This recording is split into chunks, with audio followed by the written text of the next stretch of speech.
Sain UU, tasain UU, yang artinya halo Robahaners dimanapun kalian berada, bagaimana kabarnya? Kembali lagi bersama saya John, still in the house. Sebuah film berjudul Silent John tahun 2025 akan menceritakan tentang seorang bocah yang harus bertahan hidup dari kejaran makhluk mengerikan. Makhluk yang siapa saja tidak ingin melihatnya, memburu siapa saja yang ada di hadapannya. Ya sudah, daripada kopi di piring Anda keburu habis, langsung saja pasang handsfree, simetriskan pusar bahan, kencangkan celana dalam. Selamat menonton dan cekicrot.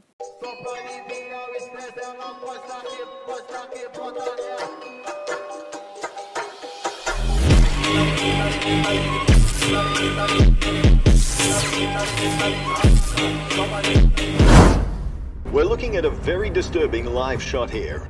Despite the efforts, new cases appear nationwide. Within the airport premises. Cerita diawali dengan berita di televisi yang memperlihatkan siaran langsung tentang kejadian mengerikan di sebuah bandara, di mana menurut laporan kepolisian, hal itu diakibatkan oleh serangan manusia yang telah terinfeksi virus aneh. Entah virus aneh apa itu, tapi hal itu membuat penderitanya bertindak sangat agresif dan berubah fisik mereka layaknya zombie. Symptoms can show sometimes within days or even minutes. This is real. This is happening now. Curfew has been ordered with immediate effect. Selama 2 bulan terakhir, pemerintah Amerika dan Organisasi Kesehatan Dunia atau WHO telah berupaya menghentikan pandemi tersebut. Bahkan seluruh tentara sudah dikerahkan untuk memusnahkan mereka yang telah terinfeksi. Tapi semua itu sia-sia saja karena virusnya sudah terlanjur menyebar ke seluruh dunia, sehingga pemerintah menghimbau masyarakat untuk tidak meninggalkan rumah sampai waktu yang belum ditentukan. Asking everyone to stay at home. Soldiers are falling back. Stay where you are and hide. Beralih ke kota sebelah yang belum terkena wabah, ada seorang bocah bernama Leo sedang menonton kartun kesukaannya di televisi, yang mana saluran tiba-tiba berhenti dan langsung diganti dengan berita nasional tentang wabah aneh yang menyebar sangat cepat, sehingga Leo segera mencari keberadaan ibunya untuk memberitahu kabar ini, yang saat itu sedang mengemas pakaian untuk dibawa pindah ke kota lain. Mom? Gotcha. Ditemani sang kakak yaitu Abigail, Leo menghampiri si ibu yang sedang melakukan panggilan video dengan ayah mereka yang merupakan seorang pilot. Kebetulan saat ini sang ayah masih ada jadwal terbang yang tidak bisa ditinggalkan, sehingga mereka diminta untuk pergi duluan saja ke kota yang belum terinfeksi, sementara sang ayah akan menyusul sambil terus berkomunikasi dengan mereka. I promise, everything's going to be just fine. Tak lama, mereka pun dikejutkan oleh suara berisik-berisik yang berasal dari luar dan bergegas untuk memeriksa. Curiga jika wabah itu sudah sampai ke kota, si ibu dengan cepat mengemas semua barang dan membawa anak-anak naik mobil, yang ketika menaikkan barang-barang ke bagasi, tiba-tiba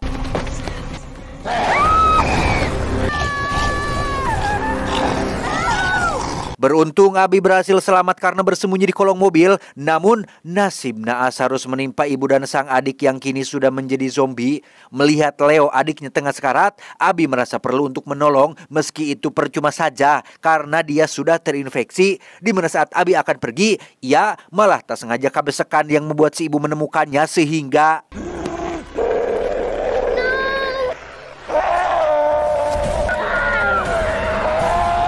dan ya, muncul seorang anggota tentara bernama Cassius yang berhasil menolong Abi dan langsung menembak kepala si ibu hingga tewas. Namun saat akan pergi, Leo yang sudah terinfeksi ujug-ujug menghadang dan bermaksud menyerang, sehingga Cassius merasa perlu untuk mengakhiri penderitaannya.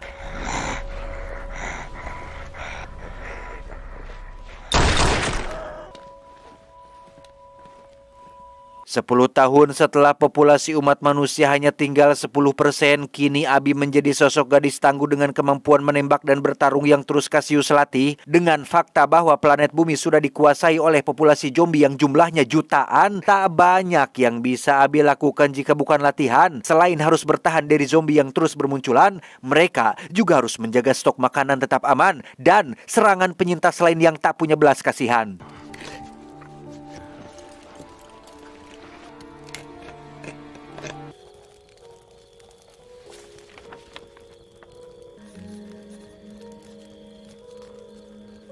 Sama seperti malam-malam sebelumnya, Abby dan Cassius beristirahat di tengah hutan menggunakan tenda yang dikelilingi tali pembatas, termasuk beberapa lonceng yang bertujuan sebagai alarm kalau ada makhluk asing mendekat. Dan benar saja, saat sedang tibra-tibranya, tali yang telah dipasang rupanya tersenggol oleh sesuatu sehingga Cassius langsung keluar untuk memeriksanya.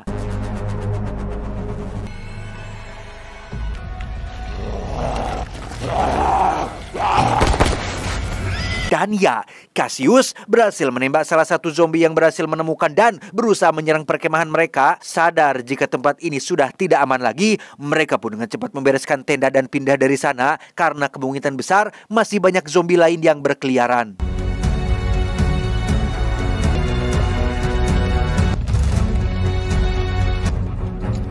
Perjalanan pun terhenti saat mereka mendengar suara tembakan yang kemungkinan berasal dari penyintas lain yang setelah diperiksa, tembakan tersebut berasal dari mobil yang berada di sebuah lembah sehingga mereka menggunakan teropong senjata untuk memastikan apa yang sedang terjadi dan melihat gerombolan zombie yang sedang menyerang si pemudi.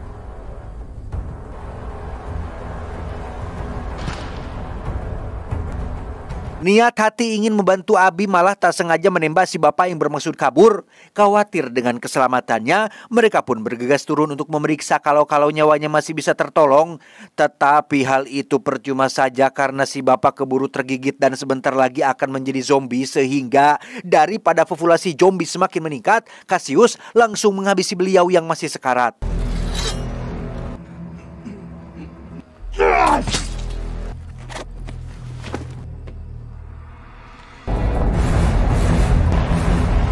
Saat akan pergi itulah datang beberapa mobil yang sepertinya masih satu komplotan dengan si mayat. Sambil menodongkan senjata, salah satu anggota memeriksa mayat si pria yang ternyata ada bekas luka tembaknya. Sehingga mereka menganggap jika Cassius dan Abby adalah orang jahat yang bermaksud untuk merampok. Terbukti dari sepatu si mayat yang sempat Cassius ambil sesaat setelah si bapak meninggal.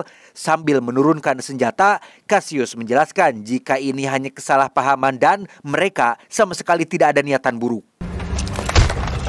Hey, put him down. Don't do this. Don't do it, put it down. Take it easy. Karena semuanya heras hulu alias tidak ada yang mau mengalah, salah satu anggota bernama Megan yang kebetulan sedang hamil pun langsung turun dari mobil untuk menghentikan kesalahpahaman ini. Saat ditanya mau kemana atau habis dari mana AA dan Neng ini teh, Abby pun menjawab jika mereka adalah penyintas yang juga sedang mencari tempat aman dari kejaran para zombie. Sehingga Megan dengan cepat mengajak semuanya untuk bergegas tepat saat ratusan zombie mulai menuruni bukit dan bermaksud menyerang mereka semua.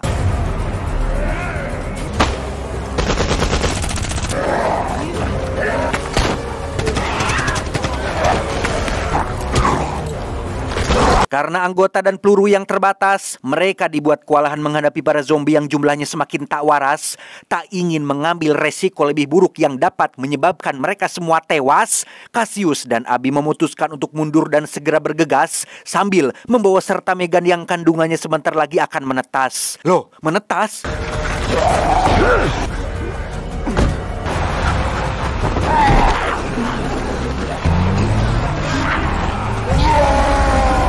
Dalam perjalanan, Cassius menanyakan terkait apa yang sedang Megan dan David suaminya lakukan di tempat tadi. Megan menjelaskan jika mereka akan pergi ke daerah timur laut, lebih tepatnya kota Perahu, alias satu-satunya tempat yang dianggap paling aman bagi para penyintas. Sebenarnya Megan terpaksa melakukan ekspedisi ini karena semua persediaan yang mereka miliki telah habis. Namun karena musibah yang menimpa rombongannya barusan, Megan memohon agar Cassius mau membawa serta mereka bersamanya.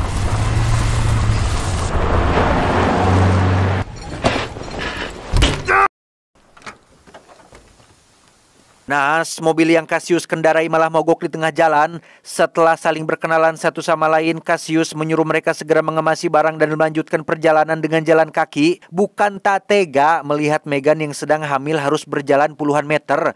Cassius melakukan ini demi keselamatan mereka semua dan segera mencari tempat berlindung sementara sebelum hari mulai gelap.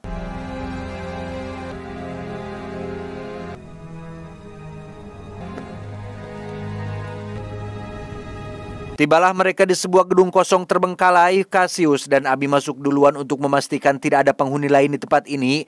Hingga malam tiba, Cassius tak lupa memasang tali pembatas untuk sebagai alarm seperti yang biasa ia lakukan saat berkemah di hutan. Setelah semua persiapan sudah selesai, Cassius menunjukkan rute tercepat agar Megan dan David bisa cepat sampai ke kota perahu. Sementara ia dan Abby tidak bisa mengantarkan mereka karena masih punya tujuan lain. We thought we'd go together. That you come with us? It's not a good idea. Well, why not? Sontak hal itu membuat David dan Megan merasa heran sekaligus kecewa karena menganggap jika Cassius akan pergi bersama. Cassius menegaskan bahwa tidak ada yang namanya tempat paling aman di dunia ini. Satu-satunya tempat paling aman hanyalah mereka harus pergi sejauh mungkin dari para zombie, terus berpindah dari satu tempat dari satu tempat ke tempat lain, entah itu ke timur, barat, utara, selatan, kulon, wetan ataupun kaler. Intinya, sekali para zombie melihat babenguk mereka atau babangus mereka semua, tidak ada jalan keluar selain melawan atau tetap menjauh seperti yang Cassius lakukan saat ini. I suggest you do the same. I'm sorry, it's just... Sempat terjadi perdebatan antara Abby dan Cassius karena menganggap Cassius terlalu berlebihan sehingga Abby membujuknya untuk memeriksa wilayah kota perahu sekaligus mengantar Megan dan David menemui para penyintas di sana. Namun Cassius langsung membantah karena menurutnya di dunia ini sudah tidak ada lagi yang namanya orang baik. Selain itu, semua masalah yang muncul selalu diakibatkan oleh kecerobohan si Abby sendiri yang tak pernah mau mendengarkan perkataannya. I'll be on watch.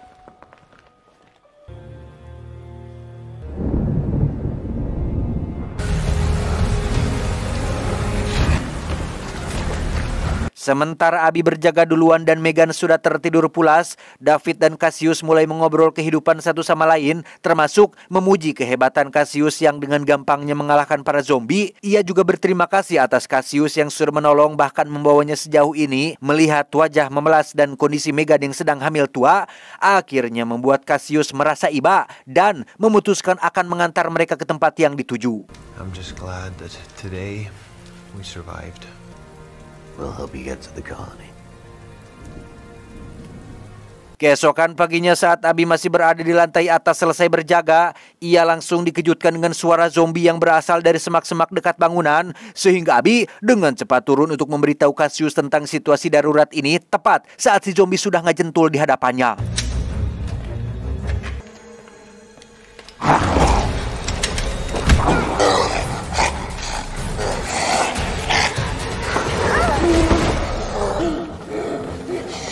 Tak lama, gerombolan zombie lain yang sedari kemarin mengejar dari lembah pun akhirnya sampai di kota mati yang dijadikan tempat peristirahatan Cassius CS saat ini. Yang ketika salah satu zombie berlari masuk ke dalam bangunan, jokornya malah dikoyot pada tali aralam yang dipasang oleh Cassius sehingga...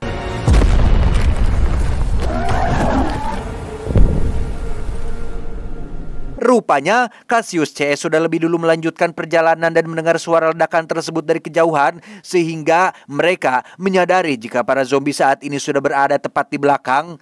Secara kebetulan, jalan yang mereka lalui adalah jalan menuju ke bandara, sehingga mereka memutuskan untuk pergi ke sana dengan harapan masih ada pesawat yang bisa digunakan. Come on, darling.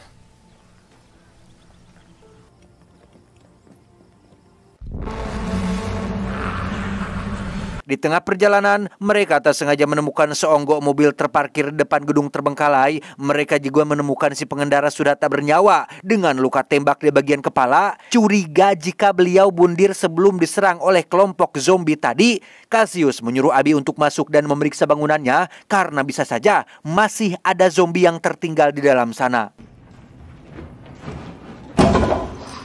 Beberapa saat berkeliling, Abby tak menemukan apapun di dalam bangunan tersebut. Ia hanya menemukan beberapa kaleng makanan siap saji. Sebelum melanjutkan perjalanan, Cassius iseng memeriksa bagasi mobil dan secara kebetulan menemukan kursi roda untuk membantu Megan yang sudah mulai kelelahan.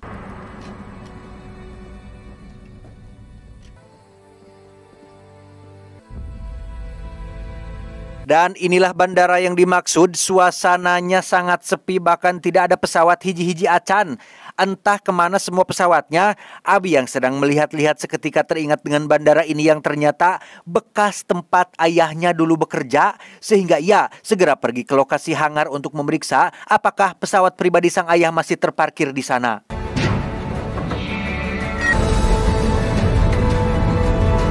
Dan ya, beruntung di dalamnya tersisa satu pesawat yang sudah lama tak terpakai. Meski sudah usang dan tak bisa dinyalakan, setidaknya badan pesawat ini masih utuh dan kokoh sehingga mereka mendorongnya keluar untuk diperbaiki. Berbekal hasil magang 3 bulan selama di SMK 10 tahun yang lalu, David dan Megan mulai mengotak-atik mesin pesawat agar bisa digunakan kembali, sementara Cassius dan Abby akan berkeliling memeriksa seluruh area sekitar.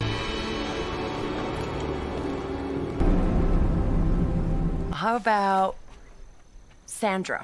Dikira beneran berkeliling menyusuri bandara, Cassius dengan santainya malah gogoleran di menara pengawas sambil ucang-ucangan. Di mana saat ia melihat ke arah David yang sedang memperbaiki pesawat, terlihat puluhan zombie sedang berlari ke arah David dan Megan, sehingga Cassius langsung berlari mengingatkan mereka akan adanya zombie yang mendekat dan meminta David untuk segera menyelesaikannya.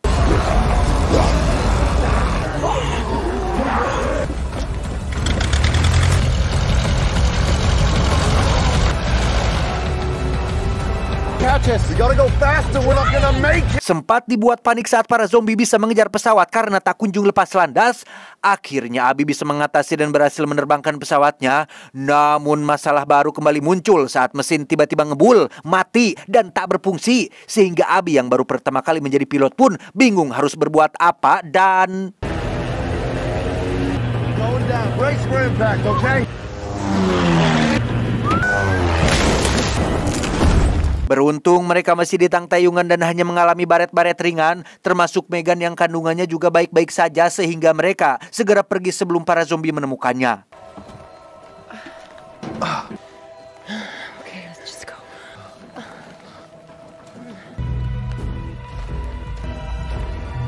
Beberapa meter jalan kaki, tibalah mereka di sebuah stasiun kereta terbengkalai yang kondisinya sangat memprihatinkan dengan fakta bahwa jarak ke kota perahu masih membutuhkan waktu sekitar 2 hari perjalanan.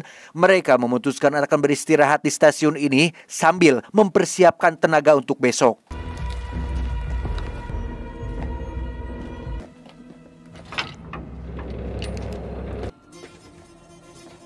Singkat cerita, malam pun poek. Sambil beres-beres, David diam-diam mengambil pistol yang sempat Cassius berikan saat di bandara. Entah apa yang akan ia lakukan dengan pistol itu, David pergi keluar dan mencari tempat sepi seorang diri lalu menodongkan pistol ke bebatoknya sendiri.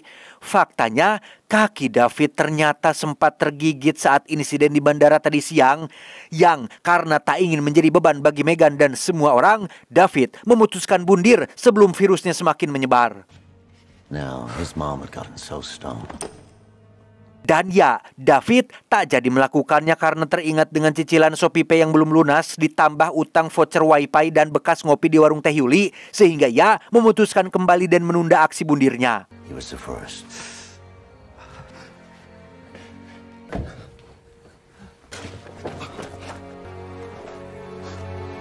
Keesokan paginya mereka kembali melanjutkan perjalanan dengan melewati jalur hutan agar tidak mudah ditemukan oleh para zombie. Beberapa meter berjalan, David tiba-tiba berhenti akibat tubuhnya yang lemas dan menggigil pertanda virusnya mulai menyebar. Namun David tetap merahasiakannya karena tak ingin Megan khawatir dan mengajak mereka untuk melanjutkan perjalanan.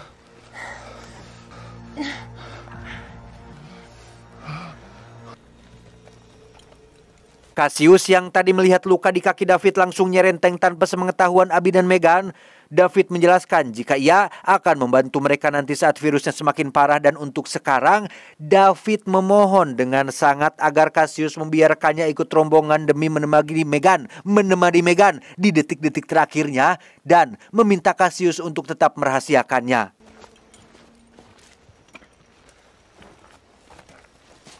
Perjalanan kembali terhenti saat mereka menemukan sebuah rumah yang kondisinya masih terawat. Dan benar saja, lampu tiba-tiba menyala disusul dengan suara dari speaker yang menanyakan tentang tujuan mereka datang ke daerah ini. Di mana Abby yang ceroboh pun kembali melakukan tindakan bolohok belegug dengan pede dengkreng maju seorang diri dan hanya ingin meminta beberapa obat untuk David yang sedang terluka. My name is Abigail.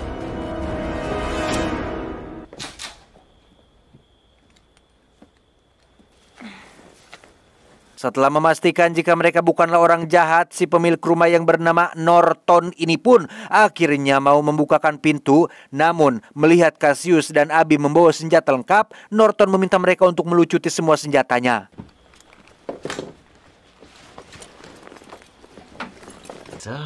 Thank you. To say I rarely get visitors these days. Tiba di dalam, mereka disambut baik oleh Norton yang menyediakan segala macam kebutuhan mulai dari makanan, minuman, bahkan air hangat untuk membersihkan badan. Entah seperti apa latar belakang si Norton ini, tapi ia sepertinya tahu banyak hal soal kegilaan yang terjadi di seluruh penjuru dunia. Berbeda dengan Cassius yang memandang ini sebagai bencana tak berujung, Norton justru berpikir sebaliknya dengan menganggap jika ini adalah awal evolusi terbesar umat manusia dalam mencapai keabadian. Yeah, but it was still awful. Well, don't you see? The strong have survived. Cheers. Cheers. Di tengah perbincangan tersebut, David terlihat sangat pucat akibat luka yang ada di kakinya semakin parah, sehingga ia izin pergi ke toilet untuk melihat kondisi tubuhnya yang mulai merasa tak normal akibat virus zombie yang mulai menjalar ke seluruh tubuh.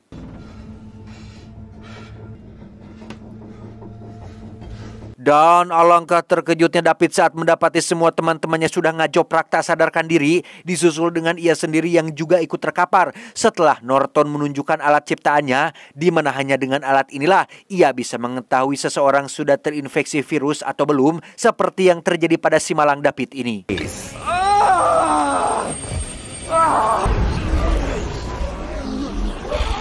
Sadar-sadar, mereka terbangun di ruang bawah tanah dengan kondisi tangan sudah terikat, di mana Norton sangat antusias karena telah mendapatkan beberapa relawan untuk melakukan eksperimen gilanya.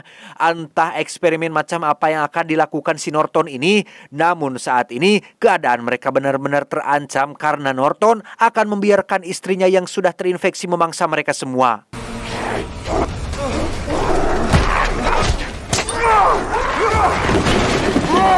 Beruntung David yang saat ini belum sepenuhnya menjadi zombie berhasil menggagalkan rencana Norton dan membantu yang lain untuk kabur, sehingga mereka segera mengambil senjata dan kunci mobil milik Norton untuk secepatnya meninggalkan tempat ini.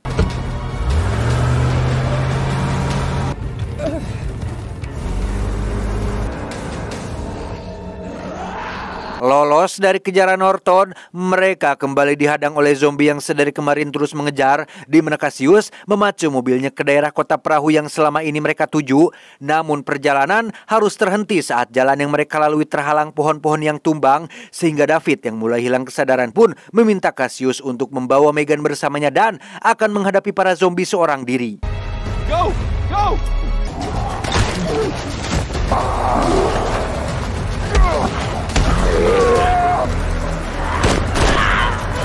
Sambil menggendong Megan yang sudah pecah ketuban, Cassius berlari secepat mungkin untuk sampai ke tepi pantai, disusul oleh Abby yang mulai kehabisan peluru akibat para zombie yang tidak ada habisnya. Beruntung, para penyintas yang berjaga di gerbang melihat keberadaan mereka dan berhasil mengusir para zombie untuk sementara waktu.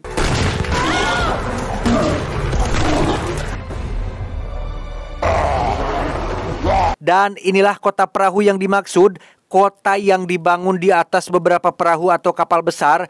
Selesai dengan ketegangan semalam, Megan segera dibawa ke ruang bersalin seadanya karena sebentar lagi akan melahirkan.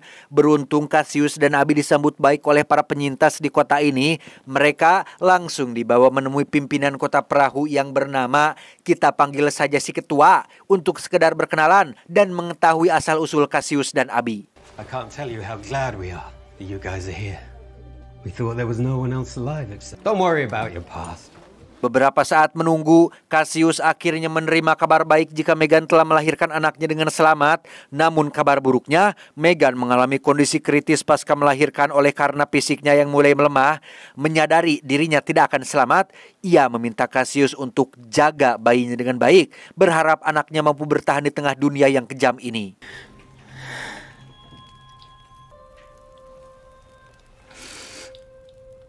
Tengah hari, Abi yang sudah lama tidak menemukan hiburan pun memutuskan pergi berkeliling di sekitar pelabuhan sembari melihat pria dewasa yang sedang menggelar acara adu panco. Di sana juga ada seorang pemuda tampan yang bernama, kita panggil saja Samsul. Ini orangnya. Setelah cukup lama berbincang, malamnya Samsul mengajak Abi untuk pergi berpesta di salah satu bar yang ada di sana, yang mana untuk pertama kalinya Abi benar-benar menikmati suasana yang belum pernah ia alami seumur hidupnya.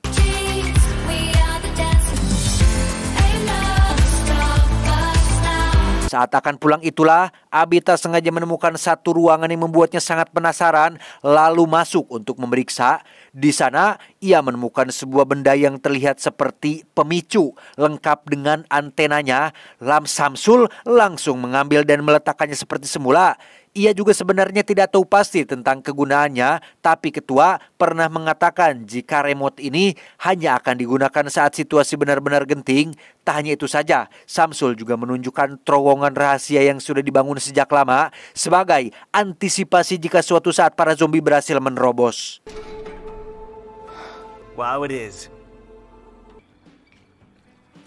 Beralih ke Norton yang memutuskan pergi ke kota untuk menghabisi Cassius dan kawan-kawannya. Tak sendiri, ia juga membawa serta para zombie yang berhasil ditaklukkan menggunakan alat ciptaannya. Sehingga tepat saat para penjaga gerbang sedang istirahat sambil rebahan, Norton mulai melakukan aksi gilanya dan...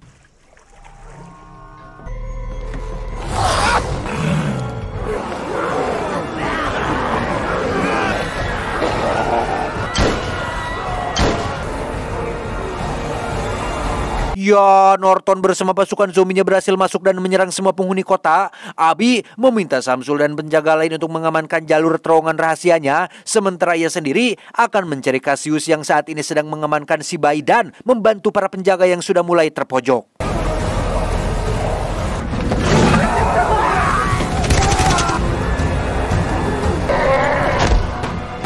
Saat Abi sedang berusaha menolong salah satu warga dari serangan zombie itulah, muncul Norton yang langsung menghapuknya hingga terkapar, di mana Cassius yang melihat pun langsung berlari untuk membantu, tetapi...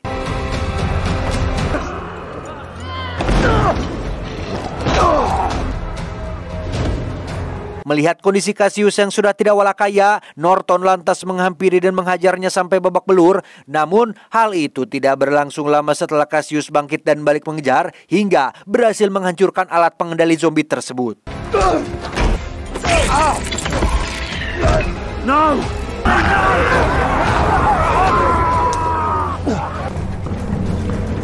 Sementara para penduduk berhasil selamat dan sudah ada di tepi pantai, Cassius dan Abi masih berada di kapal untuk pergi ke terowongan. Namun salah satu zombie berhasil menarik Abi hingga terjatuh, disusul dengan si zombie yang ikut ngejoprak setelah Cassius memukul batoknya, di mana Abi benar-benar terkejut saat mengetahui jika zombie yang ada di hadapannya tidak lain dan tidak bukan adalah ayahnya sendiri, yang hal itu terbukti dengan gelang dan beberapa foto keluarga yang berserakan. Tak ada waktu untuk bersedih-sedih, mereka segera masuk ke terowongan dan bergabung dengan yang lain sampai akhirnya...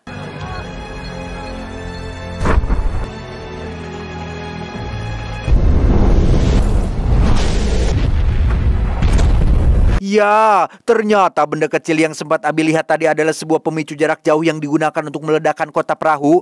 Setelah berhasil selamat dan kembali bergabung dengan para penyintas, mereka tiba-tiba mendengar suara tembakan yang rupanya berasal dari si ketua. Melihat bekas luka gigitan di lehernya, Cassius meminta si ketua untuk mengendalikan diri dan segera tinggalkan tempat ini atau ia akan menghabisinya, tetapi... Oh, you will. I'm fine.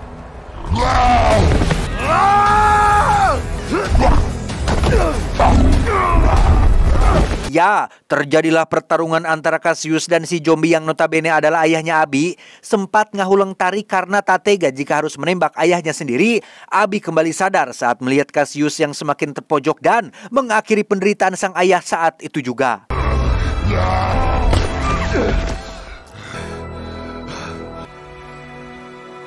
Setelah semua selesai dan tak ada lagi yang tersisa, kini tugas mereka adalah mencari tempat lain untuk dijadikan rumah baru, yang karena ketua sudah tewas, mereka meminta Cassius untuk memimpin kelompok ini dan berjuang bersama-sama untuk memulai peradaban baru. Tamat ending yang sangat mengzombikan. Wow.